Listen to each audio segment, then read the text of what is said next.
ಹಾಗಾದ್ರೆ ನೀನ್ ಈ ಮದ್ವೆಗೆ ಒಪ್ಪಲ್ವಾ? ಇಲ್ಲ, ಒಪ್ಪಲ್ಲ. ಸರಿ, ಹಾಗಿದ್ರೆ ನನ್ನ ಹಿರಿ ಮಗಳ ಬಾಳ್ನ ನನ್ನ ಯೋಗ್ಯತೆಗೆ ಸರಿ ಮಾಡ್ಕೊಳಕ್ ಆಗದೆ ಇರೋ ಈ ದರಿದ್ರ ಬಾಳು ಇದ್ರೆ ಎಷ್ಟು ಬಿಟ್ರೆ ಎಷ್ಟು?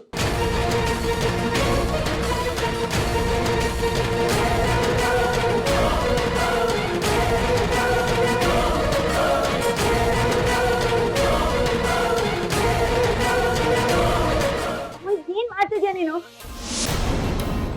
ಸಾಯ್ತಾ ಇದ್ದೀನಿ, ನಿನ್ ಕಣ್ಮುಂದೆನೆ ಸಾಯ್ತೀನಿ. ನಿನ್ ಬಾಯಿ ಮುಚ್ಕೊಂಡು ನೋಡ್ತಿರು. ಹಿಂಗೆಲ್ಲ ಮಾಡ್ಕೋಬೇಡಮ್ಮ, ತಪ್ಪು ಇದೆಲ್ಲ. ನನಗ್ ನೀನ್ ಬೋಧನೆ ಮಾಡ್ಬೇಡ. ನನಗ್ ನನ್ನ ಉರ್ಮಿಳ ಬಾಳ್ಗಿಂತ ನನ್ ಜೀವ ದೊಡ್ಡದಲ್ಲ. ನನ್ ಸಾಯ್ತೀನಿ ಅಷ್ಟೇ. ನಿನ್ ಸಾಯಕ್ ನನ್ ಬಿಡಲ್ಲ ಅಮ್ಮ, ನನ್ ಬಿಡಲ್ಲ. ಇದ್ದೆ ಏನೇ ಮಾಡ್ತೀಯಾ? ಏನ್ ಮಾಡ್ತೀಯಾ? ನನ್ನ ತಡಿಬಹುದು. ಆಮೇಲೆ ನೋಡು, ನೀನ್ ಈಗ ಈ ಮದ್ವೆಗೆ ಒಪ್ತೇ ಇದ್ರೆ ಆ ದೇವ್ರೆ ಬಂದ್ರು ನನ್ ಪ್ರಾಣ ಉಳ್ಸಕ್ ಆಗಲ್ಲ. ಅಮ್ಮ, ನನ್ಗೋಸ್ಕರ ಏನು ಕೇಳ್ತಿಲ್ಲ ಕಣೆ. ಎಲ್ಲ ಉರ್ಮಿಳಂಗೋಸ್ಕರ ಅವಳು ಚೆನ್ನಾಗಿರ್ಲಿ ಅಂತ ಕೇಳ್ಕೊತಾ ಇದ್ದೀನಿ. ಮತ್ತೆ 10 ನಿಮಿಷದಲ್ಲಿ ನಡೆಯೋ ಈ ಮದ್ವೆ ಬಗ್ಗೆ ಕಣೆ ಯೋಚನೆ ಮಾಡಬಾರ್ದು. ಹೆಂಗೂ ಯಾರಿಗೂ ಗೊತ್ತಾಗಲ್ಲ. ಇದೊಂಥರ ಸಿನಿಮಾ ಸೀರಿಯಲ್ ಅಲ್ಲಿ ನಡೆಯೋ ಮದ್ವೆ ತರ. ಮನ್ಸ್ಗಳು ಕೂಡಿ ಮಾಡ್ಕೊಳ್ಳೋ ಮದ್ವೆ ಅಲ್ಲ ಕಣೆ. ಪ್ಲೀಸ್ ಒಪ್ಕೊಳೆ. ಅಮ್ಮ ಪ್ಲೀಸ್ ಅಮ್ಮ, ಬೇಡಮ್ಮ. ಬೇಡ ಅಂದ್ರೆ ನಿಮ್ಮ ಅಕ್ಕನ್ ಬಾಳ್ ಹಾಳಾಗುತ್ತೆ, ನನ್ ಜೀವ ಹೋಗುತ್ತೆ. ಯೋಚನೆ ಮಾಡು, ನೀನ್ ಈ ಮದ್ವೆಗೆ ಒಪ್ಕೊಂತೀಯೋ ಇಲ್ಲ? ಅಮ್ಮ ಬೇಡಮ್ಮ, ಬೇಡ. ನನ್ನಿಂದ ಯಾರ ಜೀವನ ಹೋಗೋದ್ ಬೇಡ. ಹಾಳಾದ್ರೆ ನನ್ ಬಾಳೆ ಹಾಳಾಗ್ಲಿ. ಯಾರಿಗೂ ಈ ಮದ್ವೆ ಬಗ್ಗೆ ಗೊತ್ತಾಗಲ್ಲ ಅಂದ್ರೆ ನನ್ನ ಅಕ್ಕನ್ಗೆ ಒಳ್ಳೇದಾಗುತ್ತೆ ಅನ್ನೋದಾದ್ರೆ ಪ್ರಾಣನೇ ಕೊಡೋ ನಾನು ನನ್ ಕೊರಳೆ ಕೊಡ್ತೀನಿ ಬಿಡು. ಆದ್ರೆ ಅದೇ ನನ್ನ ಕೊಲ್ಲೋ ಪಾಶ ಆದ್ರೂ ಆಗ್ಲಿ.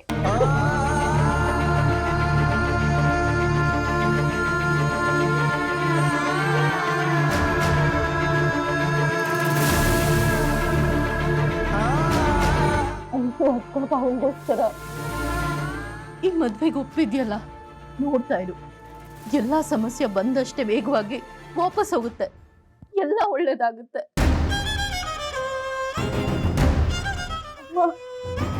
ನಾನು ಆಗ್ತಿರೋ ಸುಳ್ಳಿನ ಮದ್ವೆ ವಿಚಾರ ಅಕ್ಕ ಭಾವಂಗ್ ಗೊತ್ತಾಗಲ್ಲ ತಾನೆ? ಇಲ್ಲ ಕಣೆ, ಈ ವಿಷಯಕ್ಕೆ ನಾನ್ ಗ್ಯಾರಂಟಿ ಕೊಡ್ತೇನೆ, ಯಾರಿಗೂ ಗೊತ್ತಾಗಲ್ಲ. ನೀನ್ ನೆಮ್ಮದಿಯಾಗಿ ನಾಳೆ ರೆಡಿ ಆಗು. ಒಂದ್ ಒಳ್ಳೆ ಕೆಲ್ಸ ನಿನ್ನಿಂದನೇ ಶುರುವಾಗ್ಲಿ.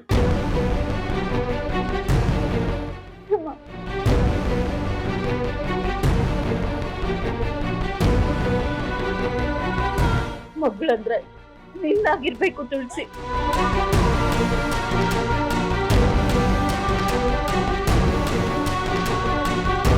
ತುಳಸಿ, ಆ ಸಾಮ್ರಾಟ್ ಕಟ್ಟೋ ತಾಳಿ ಒಂದ್ಸಾರಿ ನಿನ್ ಕೊಡ್ಲಕ್ ಬೀಳಿ ಕಣೆ. ಇದೇ ಮಾರಿ ಹಬ್ಬ.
ನಿಂಗೇನಾದ್ರೂ ಆಗಿದ್ರೆ? ನಿನ್ನಂತ ತಂಗಿ ಇರೋವರೆಗೂ ನಿಮ್ಮ ಅಕ್ಕಂಗೆ ಏನೂ ಆಗಲ್ಲ ಬಿಡು ತುಳಸಿ. ಸತ್ಯವಾದ ಮಾತೇ ಹೇಳಿದೆ ಸುಭದ್ರ. ಊರ್ಮಿಳಾ, ನಿನಗೇನು ಪೆಟ್ಟಾಗಿಲ್ಲ ತಾನೆ? ಇಲ್ಲಪ್ಪ ನಿಮ್ಗೇನೂ ಆಗಿಲ್ಲ. ಹುಷಾರ್ ಕಾಣೋಕಂತ ಇಂಥ ಟೈಮಲ್ಲಿ ದೈವಬಲ ಒಳ್ಳೆಯವ್ರ ಪರವಾಗಿ ಕಮ್ಮಿ ಕೆಲಸ ಮಾಡ್ತಿರುತ್ತೆ.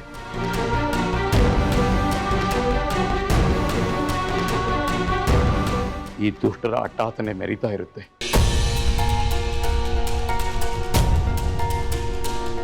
ಸ್ವಲ್ಪ ನೋಡ್ಕೊಂಡು ಹೆಜ್ಜೆ ಇಡಬೇಕು.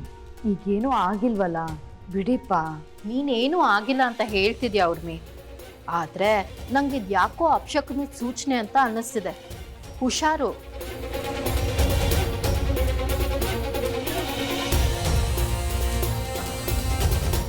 ನೋಡಮ್ಮ, ಯಾರು ಏನೇ ಹೇಳಿದ್ರು ಒಳ್ಳೆಯವ್ರಿಗೆ ಒಳ್ಳೆತನಕ್ಕೆ ಯಾವಾಗಲೂ ಒಳ್ಳೆಯದೇ ಆಗುತ್ತೆ.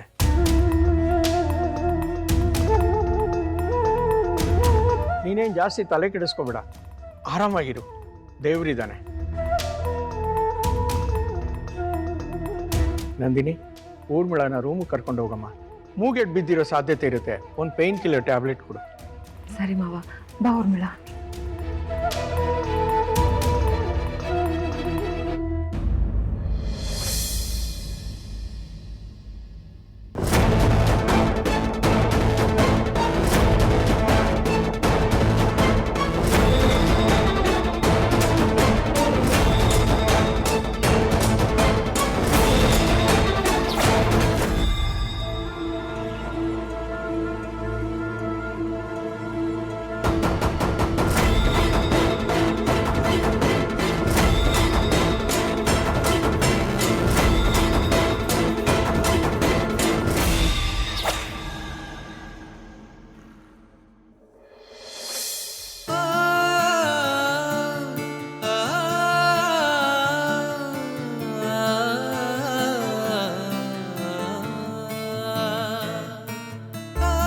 ಯಾಕಕ್ಕ ಹೀಗೆ ಮಾಡ್ಕೊಂಡೆ? ಸ್ವಲ್ಪ ಹೆಚ್ಚು ಕಮ್ಮಿ ಆಗಿದ್ದಿದ್ರು ಎಷ್ಟು ಕಷ್ಟ ಆಗ್ತಿತ್ತಲ್ವಾ? ಏನು ಮಾಡ ತುಳಸಿ, ತಲೆ ತುಂಬ ನಿಮ್ಮ ಭಾವಂತೆ ಚಿಂತೆ ತುಂಬಿರೋವಾಗ ಒಂದೊಂದ್ಸಲ ಮನಸ್ಸು ಬುದ್ಧಿ ಎಲ್ಲ ಬ್ಲ್ಯಾಕ್ ಆಗೋಗುತ್ತೆ. ಎಲ್ಲಿ ನಾನು ಅವರಿಂದ ದೂರ ಉಳಿಬೇಕಾಗುತ್ತೋ ಅನ್ನೋ ಯೋಚನೆ ತಲೆಗೆ ಬಂದಾಗೆಲ್ಲ ನನ್ನನ್ನೇ ನಾನು ಮರ್ತೋಗ್ಬಿಡ್ತೀನಿ. ಗೊತ್ತಿಲ್ಲ ತುಳಸಿ, ನನಗೆ ನನ್ನ ರೌಡಿ ಯಜಮಾನ್ರೆ ಪ್ರಪಂಚ. ಒಂದೇ ಒಂದು ಕ್ಷಣ ಅವ್ರು ನನ್ನ ಕಣ್ಣಳತೆಯಿಂದ ದೂರ ಆದರೂ ನನಗೆ ನನ್ನ ಉಸಿರೇ ನಿಂತಷ್ಟು ಸಂಕಟ ಆಗುತ್ತೆ.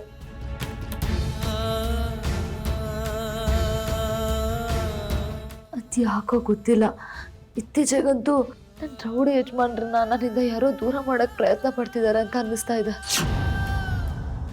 ತುಳಸಿ, ನಿನಗೂ ಹೀಗೆ ನನ್ನ ವಿಚಾರವಾಗಿ ಏನಾದರೂ ಅನಿಸಿದ್ಯಾ? ಇಲ್ಲ ಅಕ್ಕ, ನನಗಂತೂ ಆ ಥರ ಯಾವತ್ತೂ ಅನಿಸಿಲ್ಲ. ಅಷ್ಟಕ್ಕೂ ನಿನ್ನ ಭಾವನ ದೂರ ಮಾಡೋಕ್ಕೆ ಯಾರ ಕೈಲಾಗುತ್ತೆ ಹೇಳು? ನೀನು ಹೇಳ್ದಾಗೆ ನನ್ನ ಯಜಮಾನ್ರನ್ನ ನನ್ನಿಂದ ಯಾರೂ ದೂರ ಮಾಡಲ್ಲ ಅಲ್ವಾ?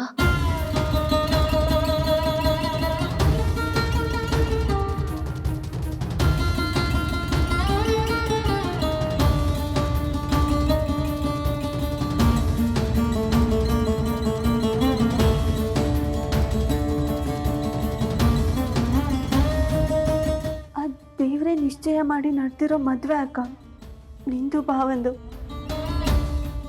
ಭಾವನ ನಿನ್ನಿಂದ ದೂರ ಮಾಡೋಕ್ಕೆ ಯಾರಿಂದನೂ ಸಾಧ್ಯ ಇಲ್ಲ. ಹೌದಲ್ವಾ?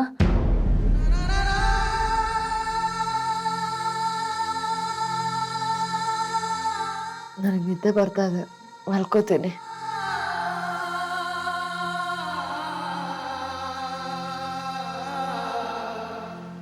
ಅಕ್ಕ ಇಷ್ಟು ಗೊಂದಲದಲ್ಲಿ ಒದ್ದಾಡ್ತಿದ್ದಾಳೆ. ಏನಾದರೂ ಆಗಲಿ, ಸುಮ್ಮನೆ ಅಕ್ಕನಿಗೆಲ್ಲ ವಿಷಯ ಹೇಳ್ಬಿಡ್ಲ ನಾನು? ಏನು ಮಾಡಲಿ ನಾನು?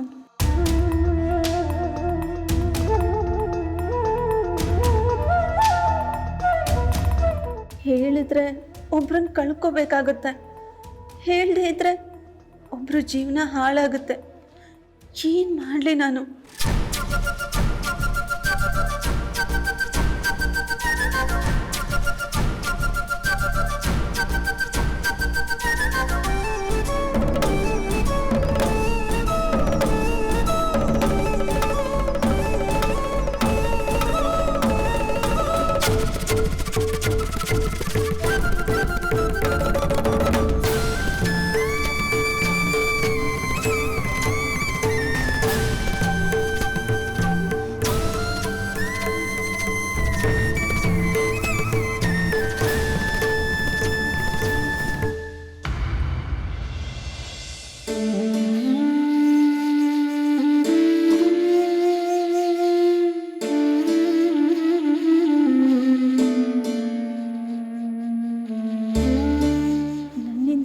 ತಪ್ಪಿಗೆ ಅಮ್ಮಂಗೆ ಕೊಟ್ಟಿರೋ ಮಾತಿಗೆ ನಿನ್ನ ಹತ್ರ ಕ್ಷಮೆ ಕೇಳೋಕ್ಕೂ ಸತ್ಯ ಹೇಳೋಕ್ಕೂ ನನಗಾಗ್ತಿಲ್ಲ.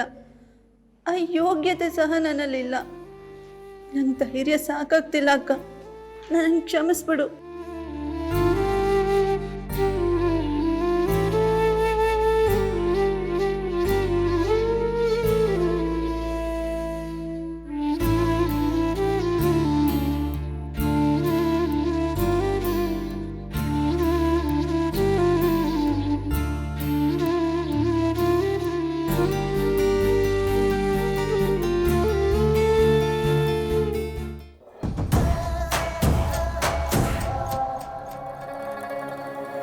ಯಾಕಮ್ಮ ಈಗ ಹೇಳ್ಕೊಂಬಂದ್ರಿ?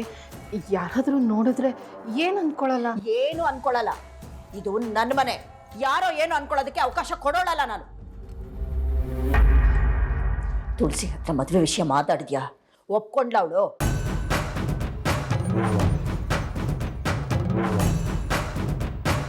ಇವನು ನನ್ನ ಮಗ ಸುಭದ್ರ. ಇವನ ಎದುರು ನೀನು ಎಲ್ಲ ವಿಚಾರನೂ ಮಾತಾಡ್ಬೋದು. ಹಾಗಾದ್ರೆ ಸರಿ, ನಾನು ತುಳಸಿ ಹತ್ರ ಮಾತಾಡಾಗಿದೆ. ಅವಳು ಮದ್ವೆಗೆ ಒಪ್ಕೊಂಡಿದ್ದಾಳೆ.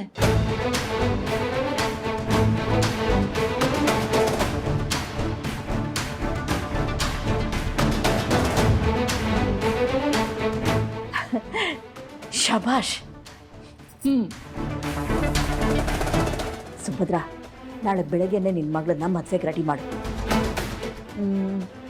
ಮದುವೆ ನಡೆಯೋ ಜಾಗ ಯಾವುದು, ಎಷ್ಟೊತ್ತಿಗೆ ಅನ್ನೋದನ್ನ ನಾನು ನಿನಗೆ ತಿಳಿಸ್ತೀನಿ. ಸರಿ ಅಮ್ಮ. ಅಷ್ಟೇ ಅಲ್ಲ, ಮಿಕ್ಕಿದ ಕೆಲಸ ಏನೇನು ಮಾಡಬೇಕು, ನಮ್ಮ ಪ್ಲ್ಯಾನ್ ಏನು ಅನ್ನೋದನ್ನೆಲ್ಲ ನಿನಗೆ ಹೇಳ್ತೀನಿ. ಹಾಗೆ ನಡ್ಕೊ. ಅದನ್ನು ಬಿಟ್ಟು ನಿನ್ನ ಲೆವೆಲಿಗೆ ಥಿಂಕ್ ಮಾಡಿ ಎಲ್ಲ ಎಡವಟ್ಟು ಮಾಡಿಬಿಟ್ಟಿಯ. ಆಯ್ತಮ್ಮ. ಹಾಗೆ ಇನ್ನೊಂದು ವಿಷಯ, ಯಾವುದೇ ಕಾರಣಕ್ಕೂ ಈ ವಿಚಾರ ಮೂರನೇವ್ರಿಗೆ ಗೊತ್ತಾಗಬಾರ್ದು. ಅಯ್ಯೋ, ಯಾಕೆ ಗೊತ್ತಾಗುತ್ತೆ ಬಿಡಿ. ನನ್ನ ಗಂಡನಿಗೆ ಈ ವಿಷಯ ಗೊತ್ತಿಲ್ಲ, ಇನ್ನು ಬೇರೆಯವ್ರಿಗೆ ಹೇಗೆ ಗೊತ್ತಾಗಕ್ಕೆ ಸಾಧ್ಯ?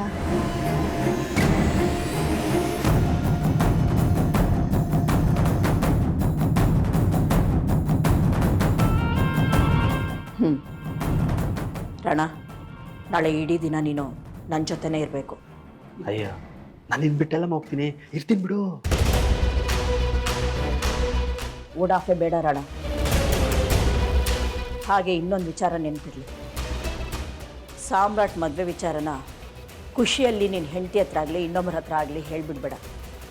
ಆಮೇಲೆ ಅದೇ ಸಮಸ್ಯೆಗೆ ದಾರಿ ಆಗಿಬಿಡುತ್ತೆ.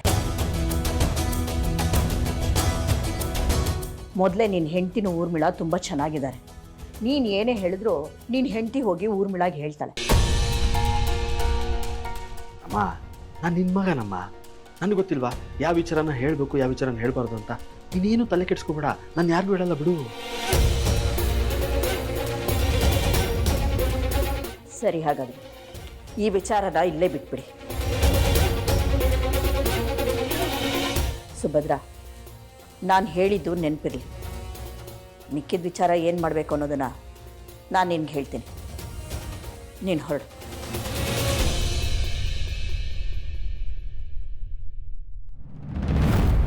ರಾಣ, ಈ ಕೆಲಸ ಚಿಟ್ಕಿ ಹೊಡೆಯೋಷ್ಟ್ರಲ್ಲಿ ನಡಿಬೇಕು. ನೀನು ಏನು ಮಾಡಬೇಕು ಅನ್ನೋದನ್ನು ಹೇಳ್ತೀನಿ, ಸರಿಯಾಗಿ ಕೇಳಿಸ್ಕೊ.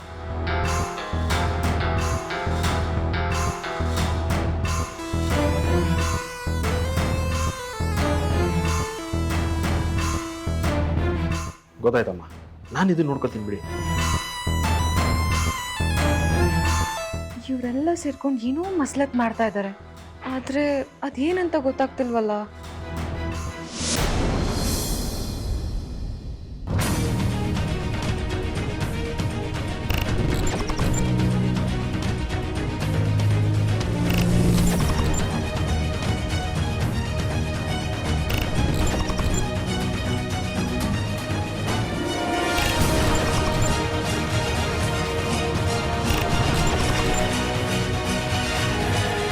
ಟೀಚರ್,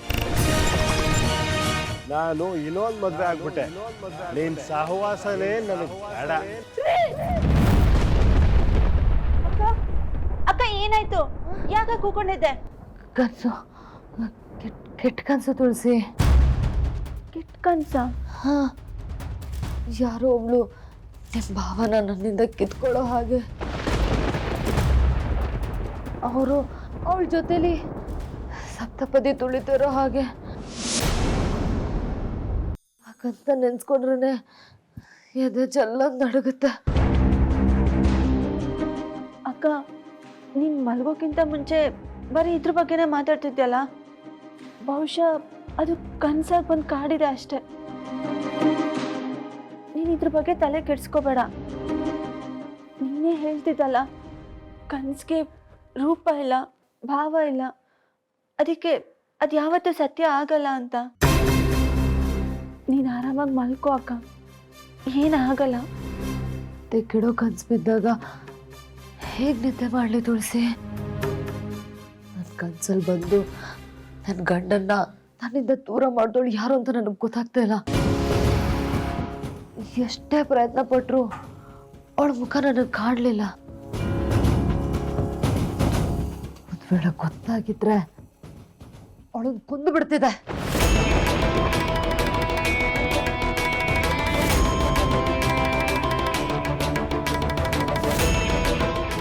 ಅಕ್ಕ ಬೀಳೋ ಕನ್ಸಿಗೆ ಅರ್ಥ ಇಲ್ಲ ಅಂದಮೇಲೆ ಕನ್ಸಲ್ಲಿ ಕಾಣೋರು ಯಾರಾದ್ರೆ ಏನಕ್ಕ? ಅವ್ರ ಮುಖ ಕಂಡ್ರೆ ಎಷ್ಟು, ಕಾಣ್ತಾ ಇದ್ರೆ ಎಷ್ಟು? ನೀ ಸುಮ್ಮನೆ ಮಲ್ಕೋ ಅಕ್ಕ. ಅಕ್ಕ ಪ್ಲೀಸ್ ಮಲ್ಕೋ.